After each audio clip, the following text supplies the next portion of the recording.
ದಟ್ಟವಾದ ಅರಣ್ಯ, ಹಚ್ಚ ಹಸಿರಿನಿಂದ ಕೂಡಿದ ಹುಲ್ಲುಗಾವಲು. ಅಲ್ಲಿ ಒಂದು ಸುಂದರವಾದ ಮರವಿತ್ತು. ಆ ಮರ ನೋಡಲು ಮನಮೋಹಕವಾಗಿತ್ತು. ಎಲೆ ಮತ್ತು ಹೂವು ಹಣ್ಣುಗಳಿಂದ ಕಂಗೊಳಿಸುತ್ತಲಿತ್ತು. ಹಸಿರು ಎಲೆಗಳು ರೆಂಬೆ ಕೊಂಬೆಗಳಲ್ಲಿ ವ್ಯಾಪಿಸಿತ್ತು. ಹಣ್ಣುಗಳು ಮರದ ತುಂಬ ವ್ಯಾಪಿಸಿದ್ದವು. ಆದ್ದರಿಂದ ಅಲ್ಲಿ ಅನೇಕ ಪಕ್ಷಿಗಳು ಆ ಮರದ ಮುಖಾಂತರವೇ ಜೀವನ ನಡೆಸುತ್ತಿದ್ದವು. ಅಲ್ಲಿ ಒಂದು ಗಿಳಿ ಸಹ ವಾಸವಾಗಿತ್ತು. ಆ ಮರದ ನೆರಳು ಬಹಳ ವಿಶಾಲವಾಗಿ ವ್ಯಾಪಿಸಿತ್ತು. ಆದ್ದರಿಂದ ಕೆಲವು ಪ್ರಾಣಿಗಳು ಆ ಮರದ ಅಡಿಯಲ್ಲಿ ವಿಶ್ರಾಂತಿ ತೆಗೆದುಕೊಂಡು ಹೋಗುತ್ತಿದ್ದವು. ಒಂದು ದಿನ ಕಾಗೆ ಹೊಸದಾಗಿ ಆ ಮರಕ್ಕೆ ಬಂದಿತು. ಅದು ಈ ಮರದ ಆಶ್ರಯ ಪಡೆಯಲು ಬಂದಾಗ ಉಳಿದ ಪ್ರಾಣಿಗಳು ಇಲ್ಲಿ ಇರಲು ಒಪ್ಪಿದವು. ಮರುದಿನ ಒಂದು ಮರಕುಟಿಕವು ಅಲ್ಲಿ ವಾಸಕ್ಕೆ ಬಂದಿತ್ತು. ಗಿಳಿಗೆ ಮರದ ಮೇಲೆ ಆಶ್ಚರ್ಯವಾಯಿತು. ಯಾರು ಬಂದರೂ ನೀನು ಆಶ್ರಯ ನೀಡುತ್ತಿದ್ದೀಯಾ? ನಿನ್ನ ಗುಣ ಅಮೋಘವಾಗಿದೆ. ನೀನು ನಿನ್ನ ಕಡಿಯಲು ಬಂದವರಿಗೂ ನೆರಳು ನೀಡುವೆ ಎಂದು ಗಿಳಿ ಮರವನ್ನು ಹೊಗಳಿತು. ಆಗ ಮರ, ಅದು ನನ್ನ ಹುಟ್ಟುಗುಣ ಎಂದಿತು. ಮರುದಿನ ಮರಕುಟಿಕ ಮರವನ್ನು ಕೊಕ್ಕಿನಿಂದ ಕುಕ್ಕುತ್ತಿತ್ತು. ಇದರಿಂದ ಕೋಪಗೊಂಡ ಗಿಳಿ, ಹಾಗೆ ಮಾಡಬೇಡ, ಇದರಿಂದ ಮರಕ್ಕೆ ನೋವಾಗುತ್ತದೆ ಎಂದು ಗದರಿಸಿತು. ಆಗ ಮರ, ಗಿಳಿರಾಯ, ಇರಲಿ, ಅದು ಆಹಾರಕ್ಕಾಗಿ ಕುಕ್ಕುತ್ತಿದೆ ಎಂದಿತು.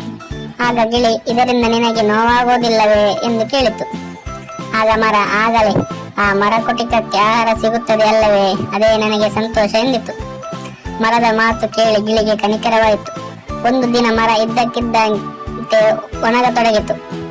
ಎಲ್ಲ ಪಕ್ಷಿಗಳು ಹಾರಿ ಬೇರೆ ಕಡೆ ವಲಸೆ ಹೋದರು. ಇದರಿಂದ ಗಿಳಿಗೆ ತುಂಬಾ ಬೇಸರವಾಯಿತು. ಮರ ಚೆನ್ನಾಗಿ ಇದ್ದಾಗ ಇದರ ಆಹಾರ ತಿಂದು ಈಗ ಮರಕ್ಕೆ ಕಷ್ಟ ಬಂದಾಗ ಅದಕ್ಕೆ ಯಾರೂ ಸಹಾಯ ಮಾಡದೆ ಬೇರೆ ಕಡೆ ಹೋದರಲ್ಲ, ಒಬ್ಬರಿಗೂ ಹೃದಯವಂತಿಗಿಲ್ಲವಲ್ಲ ಎಂದು ಗಿಳಿ ಬೇಸರಗೊಂಡಿತು. ಗಿಳಿ ಮಾತ್ರ ಈ ಮರ ಬಿಟ್ಟು ಹೋಗದೆ ತಾನು ಕೂಡ ಹಸಿವಿನಿಂದ ಬಳಲಿತು. ಮರುದಿನ ಒಬ್ಬ ಬೇಟೆಗಾರ ಕಾಡಿನಲ್ಲಿ ಬೇಟೆಗಾಗಿ ಪ್ರಾಣಿಗಳನ್ನು ಹುಡುಕುತ್ತಾ ಹೋಗುತ್ತಿದ್ದ. ಆಗ ಈ ಒಣಗಿದ ಮರ ಹಾಗೂ ಅಲ್ಲೇ ಇರುವ ಗಿಳಿಯನ್ನು ನೋಡಿ ಬೇಟೆಗಾರ ಕೇಳಿದ, ಯಾಕೆ ಈ ಒಣಗುತ್ತಿರುವ ಮರದಲ್ಲಿ ವಾಸವಾಗಿದ್ದೀಯಾ? ಬೇರೆ ಪಕ್ಷಿಗಳ ಹಾಗೆ ನೀನು ಕೂಡ ಬೇರೆ ಮರಕ್ಕೆ ವಲಸೆ ಹೋಗಬಾರದೆ ಎಂದು ಕೇಳಿದ. ಆಗ ಗಿಳಿ, ಇಲ್ಲ, ಈ ಮರ ಆರೋಗ್ಯವಾಗಿದ್ದಾಗ ಎಲ್ಲರೂ ಆಶ್ರಯ ನೀಡಿತ್ತು. ಈಗ ಈ ಮರ ಕಷ್ಟದಲ್ಲಿದೆ. ಇಂತಹ ಸಂದರ್ಭದಲ್ಲಿ ಅದನ್ನು ಬಿಟ್ಟು ಬೇರೆ ಕಡೆ ಹೋಗುವುದು ತರವೇ ಎಂದು ಕೇಳಿತು. ಗಿಳಿಯ ಹೃದಯವಂತಿಕೆ ಕಂಡು ಬೇಟೆಗಾರನಿಗೆ ಬಹಳ ಸಂತೋಷವಾಯಿತು. ಇಂದಿನಿಂದ ನೀನು ನನ್ನ ಒಳ್ಳೆಯ ಗೆಳೆಯ ಎಂದ ಬೇಟೆಗಾರ. ಹೆದರಬೇಡ, ಈ ಮರದ ಕಾಯಿಲೆ ಹೋಗಲಾಡಿಸಲು ನಾನು ವೈದ್ಯರನ್ನು ಕರೆತರುವೆ ಎಂದ ಬೇಟೆಗಾರ. ಗಿಳಿಗೆ ಸಂತೋಷವಾಯಿತು. ವೈದ್ಯರು ಬಂದು ಇದರ ಬೇರನ್ನು ಕೀಟಗಳು ತಿನ್ನುತ್ತಾ ಇವೆ. ಅದಕ್ಕೆ ಮರಕ್ಕೆ ಆಹಾರ ಸಾಲದೆ ಮರ ಸೊರಗಿದೆ. ಈ ಮರದ ಬುಡಕ್ಕೆ ಆ ಕೀಟ ಹೋಗಲು ಒಂದು ಔಷಧ ನೀಡುವೆ. ದಿನಾಲು ಹಾಕಿರಿ, ಕೀಟಗಳು ಹೋಗುತ್ತವೆ. ನಂತರ ಮರ ಮೊದಲಿನ ಹಾಗೆ ಹಸಿರಾಗುತ್ತದೆ ಎಂದರು. ಗಿಳಿ ಪ್ರತಿನಿತ್ಯವೂ ಔಷಧ ಹಾಕಿತ್ತು. ಕೆಲವು ತಿಂಗಳ ನಂತರ ಮರ ಹಸಿರಿನಿಂದ ಕಂಗೊಳಿಸಿತು. ಮೊದಲಿನ ಹಾಗೆ ಆಯಿತು.